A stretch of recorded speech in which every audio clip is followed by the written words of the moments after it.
بسم الله الرحمن الرحيم. الحمد لله رب العالمين، والصلاة والسلام على رسوله الكريم ومن تبعهم بإحسان إلى يوم الدين. أما بعد. محترم مصلیان کرام، پیچھے گزر چکا ہے کہ کفار مکہ اور مشرکین مکہ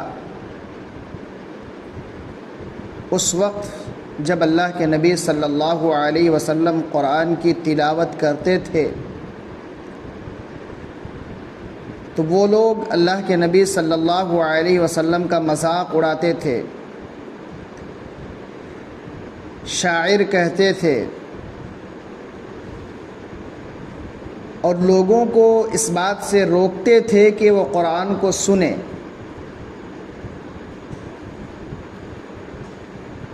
اور اس بات کا انکار کرتے تھے کہ قرآن منزل من اللہ ہے، کہ اللہ رب العالمین کی جانب سے نازل کردہ کتاب ہے۔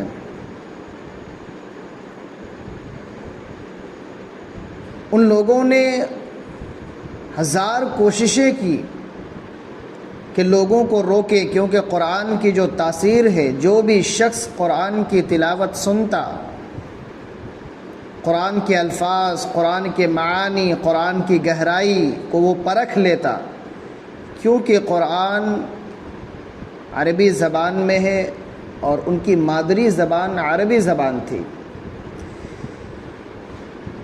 جس کی وجہ سے اللہ رب العالمین نے ان تمام لوگوں کو یہ چیلنج دیا کہ اگر قرآن اللہ کی طرف سے نازل کردہ نہیں ہے، اگر محمد نے خود سے قرآن کو گڑھ لیا ہے یا گڑھ کر تم لوگوں کو بتا رہا ہے، تو پھر قرآن جیسی کوئی ایک سورت لا کر کے دو۔ اور پھر اللہ رب العالمین نے ان لوگوں سے کہا کہ اللہ کے علاوہ جس کی بھی مدد لینی ہو اس کی مدد لے سکتے ہو، لیکن وہ لوگ عاجز آ گئے، مجبور ہو گئے، بے بس ہو گئے، اور قیامت تک کوئی لا نہیں سکتے۔ تو جب وہ لوگ عاجز آ گئے تو انہوں نے مسلمانوں کو اور اسلام کو بدنام کرنے کے لیے، لوگوں کو قرآن سے دور رکھنے کے لیے دوسرا طریقہ اپنایا۔ اور وہ دوسرا طریقہ کیا ہے؟ اللہ رب العالمین فرماتا ہے ان اللہ لا یستحیی ان یضرب مثلا ما بعوضۃ فما فوقها، کہ یقیناً اللہ رب العالمین لا یستحیی، شرماتا نہیں ہے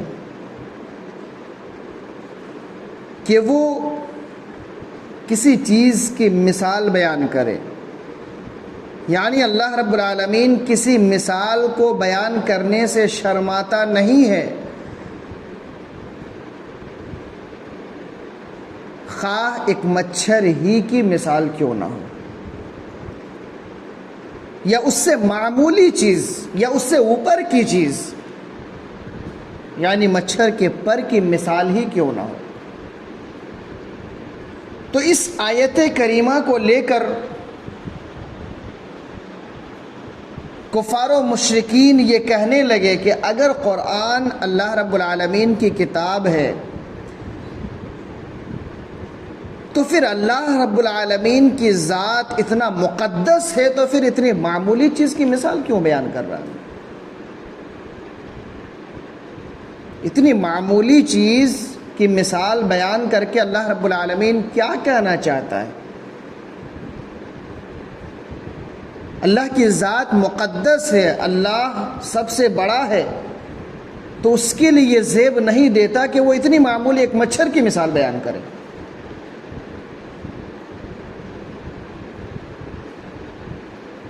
تو اللہ رب العالمین کسی چیز کی وضاحت کے لیے ایک معمولی سی مثال، ایک معمولی سی چیز کی مثال دے کر کے اپنے بندوں کو وہ سمجھانا چاہتا ہے. اور یقیناً اللہ رب العالمین جس چیز کی مثال بیان کر دے وہ معمولی نہیں ہوتی ہے، وہ چیز معمولی نہیں ہوتی ہے. اللہ رب العالمین کوئی ایک چیز کی مثال بیان کرتا ہے، مچھر کی مثال. مچھر سے کمتر چیز اس کے اوپر جو ہے وہ مچھر کا پر ہے. اور دوسری جگہ اللہ رب العالمین یہ فرماتا ہے کہ اس دنیا کی حیثیت ایک مچھر کے پر کے بھی برابر نہیں ہے. وہاں بھی مچھر کے پر کی مثال اللہ رب العالمین نے دی ہے. یعنی کہ ایک انسان ایک مچھر کو دیکھتا ہے تو اس کے نزدیک اس کی کوئی اہمیت نہیں ہوتی ہے. تو ایک مچھر کی جب کوئی اہمیت نہیں ہوتی ہے تو اس کے پر کی اہمیت کہاں سے ایک انسان سمجھے گا؟ تو جس طرح ایک انسان کی نظر میں ایک مچھر کے پر کی کوئی اہمیت نہیں ہوتی ہے، اس طرح اللہ رب العالمین کے نزدیک اس دنیا کی کوئی حیثیت نہیں ہے. اب ایک انسان خود یہ سوچے کہ ہمارے نزدیک ہماری نظر میں ایک مچھر کو یا مچھر کے پر کو کتنی اہمیت دیتے ہیں ہم. ہمارے نزدیک کتنی معمولی چیز ہے، وہ کتنی معمولی مخلوق ہے، حقیر ہم اسے سمجھتے ہیں. اللہ کے نزدیک اس دنیا کی حیثیت اللہ اکبر مچھر کے پر کے بھی برابر نہیں ہے.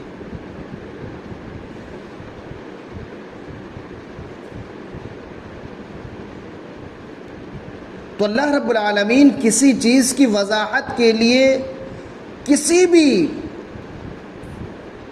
چیز کی مثال کتنوں چھوٹی کیوں نہ ہو، اس مثال کے ذریعے اللہ رب العالمین سمجھانا چاہتا ہے. بتائیے کہ اس مثال کو کفار مکہ اور مشرکین مکہ سمجھتے تھے کہ اللہ رب العالمین کی ذات اتنی مقدس ہے، اللہ اتنا بڑا ہے، اور اتنی چھوٹی چیز کی مثال بیان کر رہا ہے.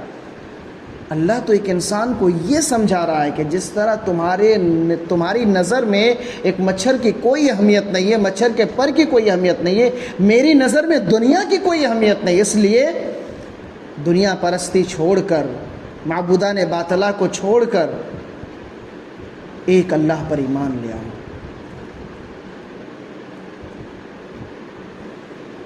میں نے جو تمہارے درمیان رسول بھیجا اس پر ایمان لے آؤ، ان کی اطاعت کرو، ان کی اتباع کرو، کیونکہ جو ان کی اطاعت اور ان کی اتباع کرتے ہیں وہ اللہ رب العالمین کی مثال کردہ چیزوں کو حقیر نہیں سمجھتے ہیں. اللہ فرما رہا ہے فَأَمَّا الَّذِينَ آمَنُوا فَيَعْلَمُونَ أَنَّهُ الْحَقُّ مِنْ رَبِّهِمْ. فَأَمَّا الَّذِينَ رہی بات ان لوگوں کی جن لوگوں نے ایمان لایا، یعنی ایمان والے جانتے ہیں انہ الحق من ربہم کہ وہ چیز ان کے رب کی جانب سے حق ہے. یعنی اللہ رب العالمین کسی چیز کی مثال جب بیان کرے تو وہ بالکل حقیقت پر مبنی ہے، کبھی جھوٹی بات نہیں ہو سکتی. اللہ کی جانب سے کبھی جھوٹی بات نہیں کی جا سکتی ہے، اللہ کبھی جھوٹ نہیں بول سکتا ہے. تو ایمان والے کون ہیں؟ جنہوں نے اللہ کے نبی صلی اللہ علیہ وسلم کی اتباع اور پیروی کیا. ان لوگوں نے محمد اکرم صلی اللہ علیہ وسلم کو رسول مانا، اللہ رب العالمین پر ایمان لایا، جس کی وجہ سے اللہ رب العالمین نے مچھر کی مثال بیان کیا. تو اس مچھر کی مثال کے ذریعہ انہوں نے دنیا کو حقیر سمجھا اور آخرت کی تیاری کرنا شروع کر دیا، کیونکہ اصل کامیابی آخرت کی کامیابی ہے. انہیں معلوم تھا کہ یہ دنیا فنا ہونے والی ہے. جب اللہ رب العالمین نے ایک مچھر کی مثال بیان کیا جس کے ذریعہ انہیں یہ سمجھ میں آ گیا کہ اس دنیا کی حیثیت کچھ بھی نہیں ہے. لیکن اسی مثال سے، یعنی کہ ایک مچھر کی مثال اللہ رب العالمین نے بیان کیا، ایک مچھر کی مثال دیا، ایمان والوں کا ایمان تازہ ہو گیا. لیکن کفار اور مشرکین کا کیا حال تھا؟ وَأَمَّا الَّذِينَ كَفَرُوا فَيَقُولُونَ مَاذَا أَرَادَ اللَّهُ بِهَذَا مَثَلًا، اور کافر لوگ کہتے ہیں، وَأَمَّا الَّذِينَ، اور وہ لوگ جن لوگوں نے کفر کیا، یعنی کہ کفار اور کافر لوگ، فَيَقُولُونَ کہتے ہیں، مَاذَا أَرَادَ اللَّهُ بِهَذَا مَثَلًا، اس مثال کو بیان کر کے اللہ رب العالمین کیا مراد لینا چاہتا ہے. اللہ نے اس چیز کی مثال بیان کیا، اللہ کیا چاہتا ہے جس کی وجہ سے اللہ رب العالمین نے ایک مچھر کی مثال بیان کیا. ایک مچھر کے بیان، ایک مچھر کی مثال سے ایمان والوں کا ایمان تازہ ہو گیا. لیکن جن کے اندر کفر اور نفاق بھرا ہوا تھا، ان لوگوں نے اس مثال کو معمولی سمجھا، اور معمولی اس وجہ سے سمجھا کیونکہ وہ اپنے آپ کو بڑا سمجھتے تھے. انہوں نے تکبر کیا، انہوں نے گھمنڈ کیا، انہوں نے اللہ رب العالمین کی مثال کو معمولی سمجھا، انہوں نے اللہ رب العالمین کی مخلوق کو معمولی سمجھا، جس کی وجہ سے اللہ رب العالمین فرماتا یضل بہ کثیرا، اس کے ذریعے اللہ رب العالمین بہت سارے لوگوں کو گمراہ کر دیتا ہے. یعنی کہ اللہ رب العالمین نے مثال بیان کیا، جب اللہ کی مثال کو کسی نے معمولی سمجھا، حقیر سمجھا، اللہ کی مخلوق کو حقیر سمجھا، معمولی سمجھا اور اپنے آپ کو بڑا سمجھا، جس کی وجہ سے وہ گمراہ ہو گئے. وَيَهْدِي بِهِ كَثِيرًا، اس کے ذریعے اللہ رب العالمین بہت سارے لوگوں کو راہ راست پر لایا. ایمان والوں نے اس کو معمولی نہیں سمجھا، انہوں نے اس چیز کے ذریعہ یہ سمجھا کہ اس دنیا کی حقارت کیا ہے، جس کی وجہ سے انہوں نے آخرت کی تیاری کیا، جس کی وجہ سے وہ راہ راست پر آ گئے. اللہ رب العالمین نے انہیں ہدایت کی طرف گامزن کر دیا. وَمَا يُضِلُّ بِهِ إِلَّا الْفَاسِقِينَ، اور اللہ رب العالمین گمراہ نہیں کرتا مگر فاسقوں کو، یعنی اللہ رب العالمین فاسق لوگوں کو ہی گمراہ کرتا ہے. یہ فاسق لوگ کون ہیں؟ آگے اللہ رب العالمین فرماتا الذین ینقضون عہد اللہ من بعد میثاقہ، جو لوگ اللہ رب العالمین کے مضبوط عہد اور وعدے کو توڑ ڈالتے ہیں. اور یہ کون لوگ ہیں؟ یقیناً کفار و مشرکین ہیں. اللہ رب العالمین کے مضبوط عہد اور وعدے کو جو لوگ توڑ دیتے ہیں، وَيَقْطَعُونَ مَا أَمَرَ اللَّهُ بِهِ أَن يُوصَلَ، اور جس چیز کو اللہ رب العالمین نے جوڑ کر رکھنے کا حکم دیا ہے اس چیز کو وہ کاٹ ڈالتے ہیں. یعنی کہ جتنی بھی رشتہ داری کی بات آئی ہے، رشتہ داروں کو جوڑنے کا اللہ رب العالمین نے حکم دیا ہے. ایمان والوں کو ایک دوسرے کے ساتھ میل جول سے رہنے کا حکم دیا ہے. لیکن فاسق لوگ کیا کرتے ہیں؟ رشتہ داری کو توڑ ڈالتے ہیں، ایک دوسرے کے درمیان دوریاں پیدا کرنے کی کوشش کرتے ہیں. جب کوئی شخص اللہ کے لیے محبت کرتا ہے تو اس کے درمیان جدائی ڈالنے کی کوشش کرتے ہیں. یہ لوگ فاسق ہیں. وَيَقْطَعُونَ مَا أَمَرَ اللَّهُ بِهِ أَن يُوصَلَ وَيُفْسِدُونَ فِي الْأَرْضِ، اور زمین میں فساد مچاتے ہیں، فساد برپا کرتے ہیں. أُولَٰئِكَ هُمُ الْخَاسِرُونَ، یہی لوگ نقصان اٹھانے والے ہیں. تو یقیناً ان دو آیتوں کے اندر اللہ رب العالمین نے کتنی اہم باتوں کو بیان کیا کہ ایک چھوٹی سی مثال کو اس ذات نے بیان کیا. ایک چھوٹی سی چیز کا ذکر اللہ رب العالمین نے بیان کر کے ہمیں یہ سمجھانے کی کوشش کیا کہ یہ دنیا کس قدر حقیر ہے. ہمیں اس دنیا کی زیب و زینت میں پڑھ کر آخرت کو برباد نہیں کرنا چاہیے. اللہ کے نزدیک ایک مچھر کے پر کے برابر بھی نہیں ہے. تو پھر ہم کیوں اللہ رب العالمین کے عہد کو توڑ کر اس دنیا کو، اس دنیاوی زندگی کو بنانے کے پیچھے پڑے ہوئے ہیں۔ تو ضرورت اس بات کی ہے کہ ہم کتاب و سنت کو صحیح طریقے سے سمجھیں، اللہ رب العالمین کے فرمان کو سمجھنے کی کوشش کریں کہ اللہ رب العالمین کیا فرمانا چاہتا ہے۔ یقیناً ایمان والوں کی پہچان یہ ہے کہ جب اللہ کسی چیز کی مثال بیان کرتا ہے تو اس چیز کو وہ معمولی نہیں سمجھتے ہیں، حقیر نہیں سمجھتے ہیں، اور ان کا ایمان تازہ ہو جاتا ہے اس بات سے کہ اللہ نے اس چیز کی مثال دیا۔ بتائیے ہمارے نزدیک ایک چیٹی کی کیا اہمیت ہے؟ ہم کچل ڈالتے ہیں، اللہ رب العالمین نے ایک چیٹی کے نام سے پوری سورت ہی نازل کر دی۔ نمل کہتے ہیں چیٹی کو، اینٹ، ہنی بی۔ ہمارے نزدیک کیا اہمیت ہے شہد کی مکھی کی؟ سورۃ النحل، اللہ رب العالمین نے ایک پوری سورت شہد کی مکھی کے نام پہ جاری کر دیا۔